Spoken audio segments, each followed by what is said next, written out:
Et du coup, quand on te dit que tu as fait une erreur, ou quand on te dit que tu es imparfait, ou quand on te dit que tu as raté ou que tu as mal fait, tu refuses la remise en question. Le self-love, ce n'est pas une position dans laquelle on ne se remet pas en question, au contraire. Hey, good morning Internet! J'espère que tu te portes à merveille, que tu passes une belle journée. Je veux revenir sur un truc parce que j'étais en live dimanche pour annoncer l'ouverture des portes du programme Self-Love. Mais il y a quelqu'un dans le live qui m'a dit « Qu'est-ce que tu penses de ce qui est en train d'arriver avec cette tendance au positivisme, cette tendance à la compassion excessive qui empêche la remise en question? Qu'est-ce que tu penses du fait que quand tu encourages les gens à s'aimer, du coup ils ne se reprochent jamais ce qu'ils doivent se reprocher? Qu'est-ce que tu penses du fait que ça enferme les gens un peu dans un immobilisme parce qu'on se dit vu que je m'aime et je dois m'accepter comme je suis, je ne progresse plus, je ne change plus. » Et j'aimerais justement aborder les choses sous cet angle-là, comme les limites du self-love, tu vois. Pour ceux qui me connaissent, vous savez que j'estime que le self-love, c'est le cheval de bataille absolu. C'est ce que je prêche, c'est ce que j'encourage à faire, c'est ce que je donne à ma fille, c'est ce que je donne à tous ceux à qui je parle. Et je dois clarifier une chose. À aucun moment, je n'ai dit qu'il faut éviter de se remettre en question par amour de soi. À aucun moment, je n'ai dit ça.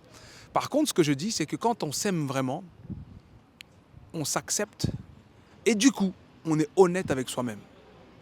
Et manquer de self-love, ça nous met dans la fausse confiance. C'est un concept que j'ai déjà abordé en live. Tu es dans une situation ou dans une position dans laquelle tu dis « j'ai pas de défaut, je suis très bien dans ce que je fais, j'ai réussi à le faire, j'ai tout réussi, j'ai tout verrouillé ». Et du coup, quand on te dit que tu as fait une erreur, ou quand on te dit que tu es imparfait, ou quand on te dit que tu as raté ou que tu as mal fait, tu refuses la remise en question. Donc je clarifie cette chose-là. Le self-love, ce n'est pas une position dans laquelle on ne se remet pas en question, au contraire. C'est une position dans laquelle on se remet en question sans perdre sa valeur. On juge ses actes, on juge ses résultats. Donc, quand je t'encourage à t'aimer, je ne t'encourage pas à dire que ta vie est parfaite si tu ne changes rien. Je t'encourage à dire que ta vie est belle telle qu'elle est et que tu dois avoir suffisamment confiance en toi et foi en toi pour te mettre en mouvement vers ce que tu veux qu'elle soit à l'avenir. Le self-love, ce n'est pas dire « je suis parfait dans mon corps tel qu'il est », mais c'est dire « j'aime mon corps tel qu'il est ». Et si je veux que mon corps change, j'ai foi en mes capacités à faire ce qu'il faut pour qu'il change.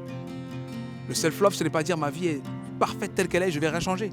Mais c'est dire je m'aime suffisamment pour m'autoriser à croire en mes capacités à créer une vie différente.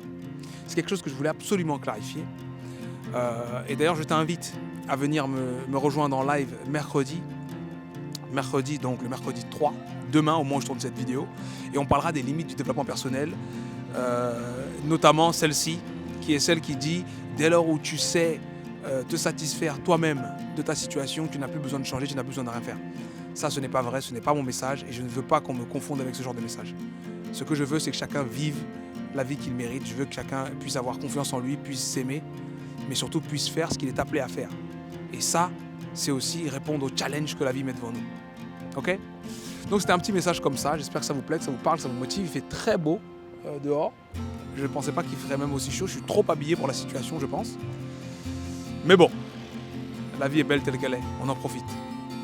Cœur sur vous, prenez soin de vous. C'était Sudei. Ciao.